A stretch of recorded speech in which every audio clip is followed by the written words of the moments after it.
Illana Burk, CEO of Your Life's Workshop, coach to entrepreneurs and solopreneurs across dozens of industries, and host of Good Business. With nearly 20 years' experience helping hundreds of clients create profitable, ethically driven, and sustainable businesses based on their life's work, I'm here to teach you how to do great work, make great money, and make a positive impact without feeling like you need a shower afterwards.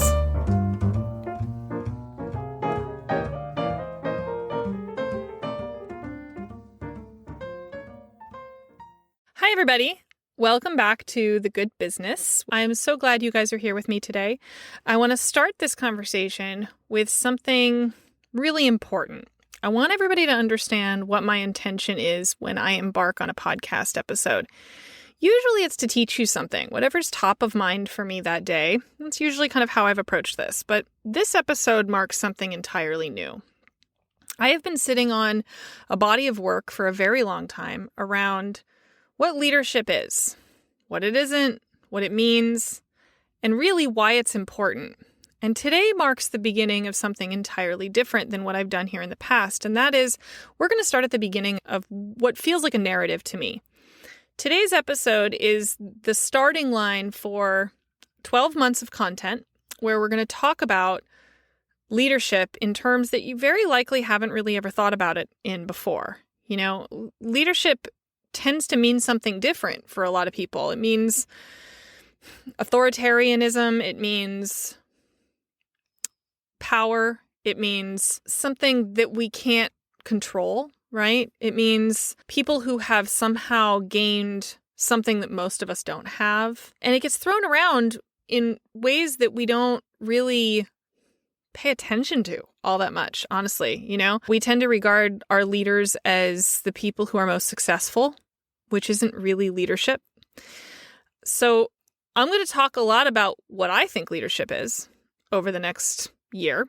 And I hope that you'll join me in that conversation. So each of these episodes is going to be a piece of a puzzle. Now, you don't have to listen to them in order, but they will sort of hang together. And listening to them in order would basically be like getting a master's course in leadership, because it is something that is really everything to me.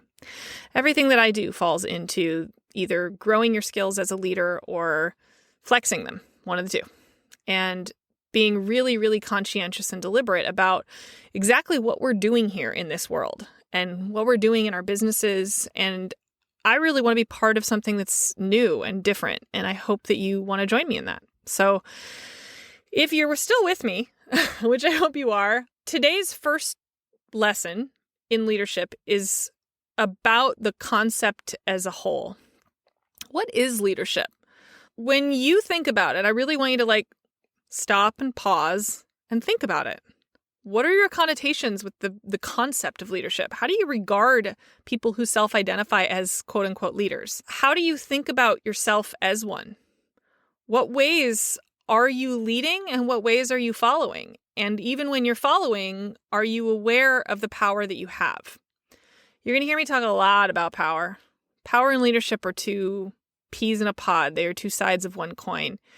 And a lot of the people who tend to gravitate towards my work really love the idea of rebellion. We are shit disturbers. We like to rattle our sabers. We like to shout at the wind. We are the Don Quixotes of the world, right? Tilting at windmills and trying to make the world a better place. Most of us, though, aren't. And that's a bitter pill to swallow. And it's one that we're going to be swallowing again and again together over this year. It's learning to understand the power that we have and what we don't have so we know what we need to get. Leadership means being able to actually step out in front and have the courage of your convictions and being able to understand what those convictions are, whether they're real, what they mean to you, why it even matters, and figuring out if it's something that you're actively and consciously doing, and whether you're walking the walk or whether you're just kind of going through the motions of habit, of some concept of leadership that you learned at a job when you were 15 years old. You know, I find myself behaving as a manager in ways that I learned from a retail manager when I was 19, because he was really great. I also know that I could just as easily go the inverse and lead in a way that embodies the worst traits of the people I observed, because it's far more prevalent, frankly. I think most of us have more bad examples of leadership than good ones. So my challenge to you as a starting point for this conversation, and this is going to sound stupidly simple, but I really want you to work at it. Like, really think about it. When you contemplate the idea of real leadership, meaning someone who has the courage of their convictions, steps out on tiny, thin little limbs, understanding that those limbs might break because it's in service of a greater good than themselves. That's my basic kind of baseline definitions of leadership. So that's kind of what we're working with today. When you think about it in those terms, who do you look to model your own leadership style after? This is not a who do you look up to, who do you idolize, who are your heroes question. When you think about people who lead, really lead, meaning they really walk the talk, they're willing to make sacrifices for the people following them, they're interested in forging new paths, and they invite people to come along with them. They also understand what they're capable of, and they know when not to step out of their lane. They respect the power that they possess, they understand it, they pay attention to it, and they know that it always has the potential for harm, because all power does. And they use it the best way they can. And when they learn something new, they do better with it, and they use it to serve the people that they are leading.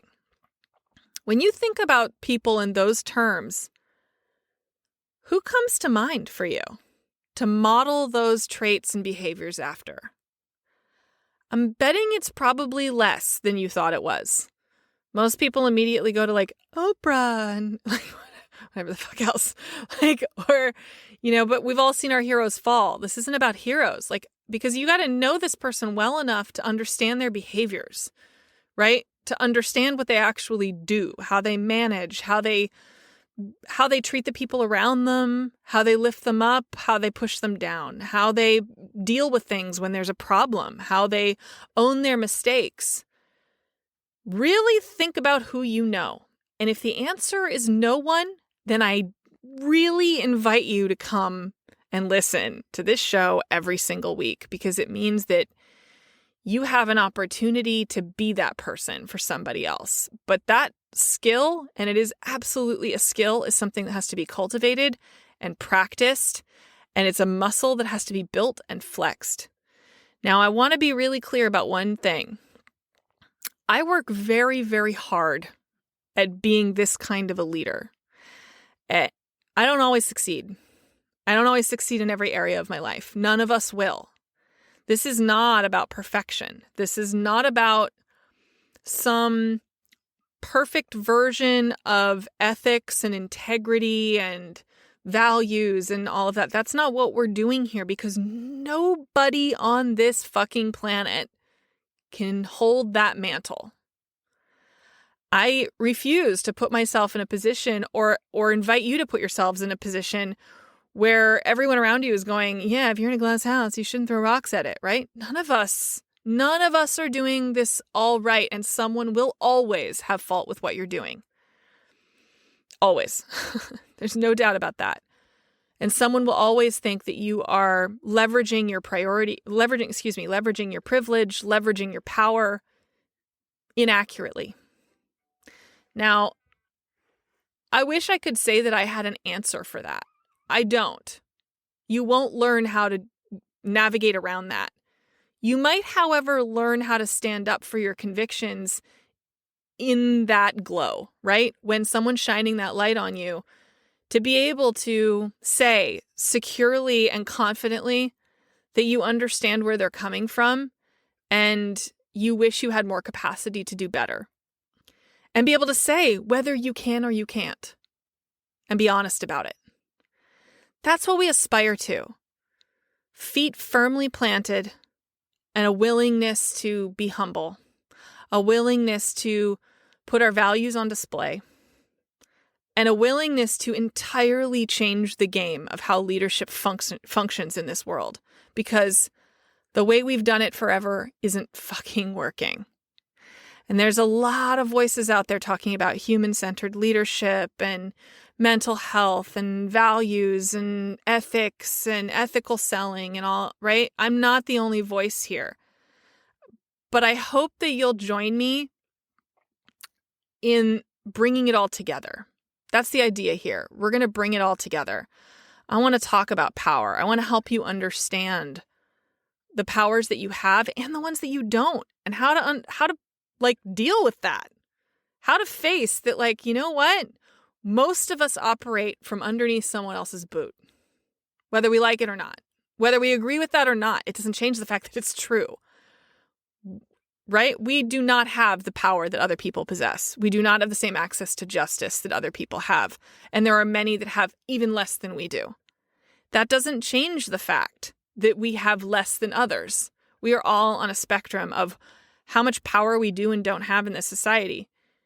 But what we do with what we do have, that's what we're talking about. Are you doing it consciously or not?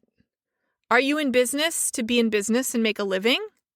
Or are you in business to make a difference? And if you really are trying to make a difference, if that's actually true in your bones and not the thing that you tell people, then you have to learn how to lead. And leadership is not something that you just know how to do. Nobody's just a natural at this. It is a skill. It is an art. It is a level of presence and a meditation and a gift to those around you. It is also one that is full of sacrifice. And most people are not even, we don't learn how to do that.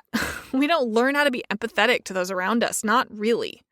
We have to learn those muscles. We have to flex them, and we have to recognize that there's a good chance that even if you think you're deeply empathetic and extremely sensitive to the needs of others, that you probably fucking aren't.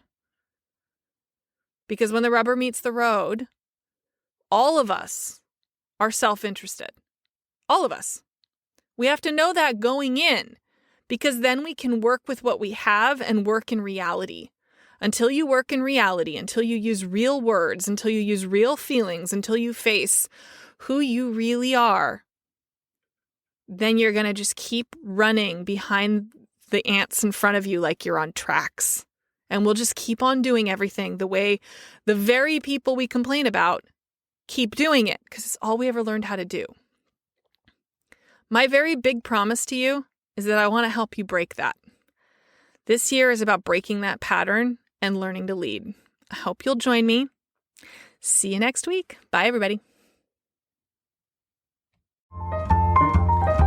Thanks so much for hanging out with me today.